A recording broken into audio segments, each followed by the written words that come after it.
என்னப்பா பார்த்து ரொம்ப நாள் ஆச்சு, எப்படி இருக்க? நான் நல்லா இருக்கேன். நீ எப்படி இருக்க? ஏய் கொஞ்சம் நில்லு, இவர் எங்கேயோ பார்த்த மாதிரி இருக்கு. பெரிய பணக்காரர் மாதிரி தெரியுது. அவர் தெரியலையா? அவர் தான் ரோடு கான்ட்ராக்டர் தங்கராசு. இதே ரோட்டில் கம்பீரமா காரில் வளம் வந்தவர். அப்படியா? ஏன் இப்படி ஆயிட்டாரு?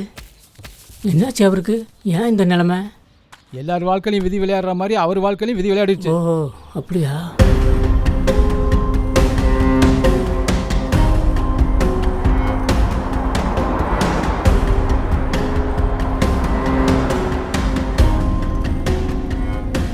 சதீஷ், பிடி ஆஃபீஸ் போ.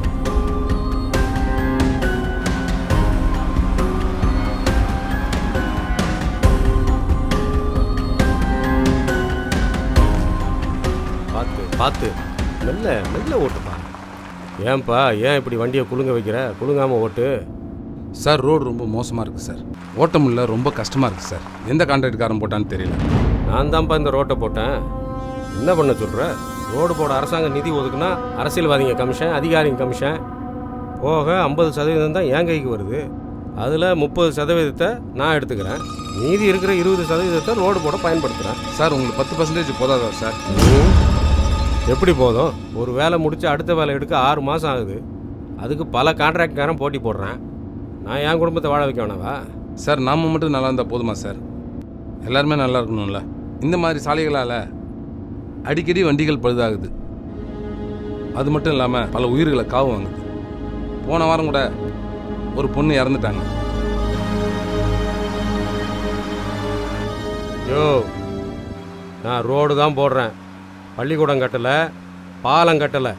அதை கட்டுறவனே எவனும் தரமாக கட்டுறதில்ல. அது இடிஞ்சு விழுந்து பல பேர் செத்தா கூட அதை கட்டின கான்ட்ராக்ட்காரனுங்க எந்த வித பிரச்சனையும் இல்லாமல் வழக்குகளை ஒன்றும் இல்லாமல் பண்ணிவிட்டு ஜாலியாக சுற்றிக்கிட்டு இருக்காங்க. நான் என்ன அப்படியா? ஆமாம், நீ எதுக்கு வந்த? டிரைவர் வேலைக்கு தானே வந்த? அந்த வேலையை மட்டும் பாரு. என்ன, எனக்கு புத்தி சொல்கிற வேலையெல்லாம் வச்சுக்காத, புரியுதா? Sorry sir.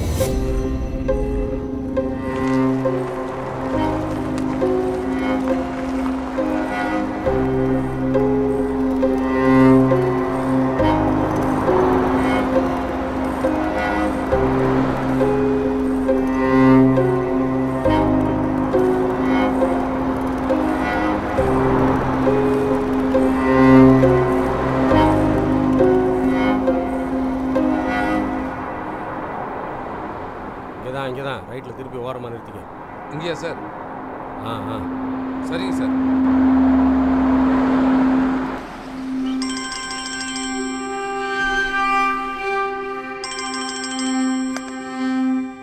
ஹலோ சார் வணக்கம். நல்லா இருக்கீங்களா? நல்லா இருக்கேன் சார்.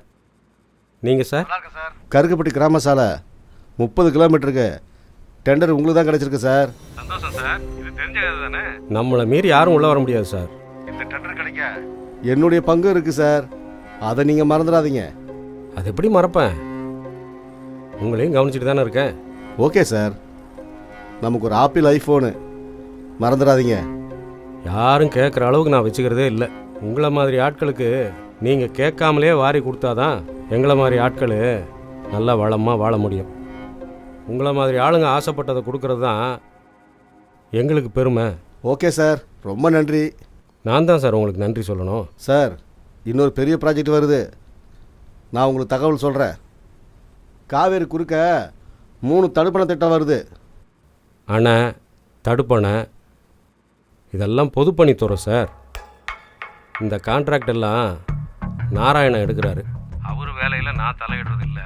அதே மாதிரி நான் சம்மந்தப்பட்ட நெடுஞ்சாலைத்துறை வேலையில் கூட அவர் தலையிடுறதே இல்லை. அது எங்களுக்குள்ளே எழுதப்படாத ஒரு ஒப்பந்தம் சார். இது வரைக்கும் 2 பேரும் பிரச்சனை இல்லாமல் பிஸ்னஸ் பண்ணிகிட்ருக்கோம். ஓகே சார், நான் ஃபோனை வச்சிட்றேன். அப்புறம் அந்த ஆப்பிள் ஐஃபோனை மறந்துடாதீங்க சார். அது எப்படி சார் மறப்பேன்? நாளை பின்ன உங்கள் முகத்தில் முழிக்க வேண்டாமா? இவனுங்களுக்கு அரசாங்க சம்பளம் பத்தாமல் நம்மளை மாதிரி ஆளுங்கக்கிட்டேயும் பிடுங்கி திங்கிறானுங்க. பேசாமல் நம்ம பையனையும் யூபிசி டிஎன்பிசி பரீட்சையெல்லாம் எழுத வைக்க வேண்டியது தான். ஒரு காப்பி கொண்டு வா தாட்சாயினி. சரிங்க.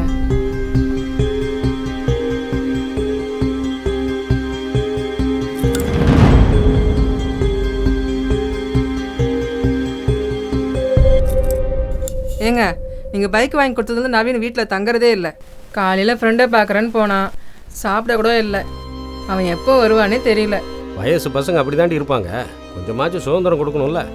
ரொம்ப பெரிய பைக் வாங்கி கொடுத்துக்கிறீங்க, அதில் என்னால் ஏறி கூட உட்கார முடியல. ரொம்ப செல்லம் கொடுக்குறீங்க நீங்கள். எங்கே போய் இப்போ முடியும்? வாழ்க்கையை அனுபவிக்காம அவன் எப்போ வாழ்க்கையை அனுபவிக்க முடியும்? கல்யாணம்னு ஆயிட்டா அப்புறம் மனைவி குழந்தைங்கன்னு நச்சரிப்பு அதிகமாயிரும். ஏதோ சொல்கிறீங்க. சார் சார் சார் சார் தம்பி தம்பி தம்பி லாரி லாரி ஆக்சிடென்ட்ல என்ன இறந்துட்டாப்ல என்னையா சார். சொல்ற? தாட்சாயினி, ஏய் தாட்சாயினி, தாட்சாயினி, என் புள்ளைங்க இப்படி போயிட்டான், நீ இப்படி விழுந்துட்டேன்னா நான் என்னடி பண்ணுவேன்? தாட்சாயினி, தாட்சாயினி, கடவுளே, என் புள்ளையும் பறிச்சுக்கிட்டேன், என் பொண்டாட்டியும் பறிக்க பாக்குறியா? என் குடும்பத்தையே இப்படி செதைச்சிட்டியே ஆண்டவா.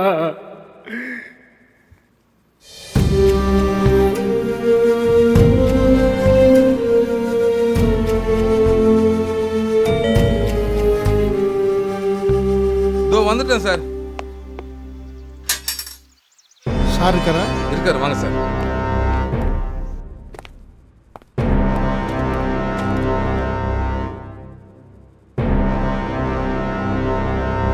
உட்காருங்க சார்.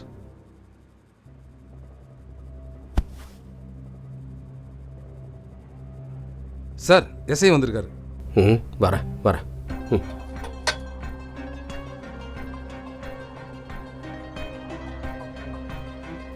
வாங்க சார். வணக்கம் சார். வணக்கம் சார். என்ன விஷயங்க சார்? மேடம்க்கு ஸ்ட்ரோக் சரியாச்சுங்களா? இன்னும் அப்படியே தான் சார் இருக்கு. சார், மெடிக்கல் ஷாப்பில் இந்த சிசிடிவிலாம் செக் பண்ணி பார்த்தோம்.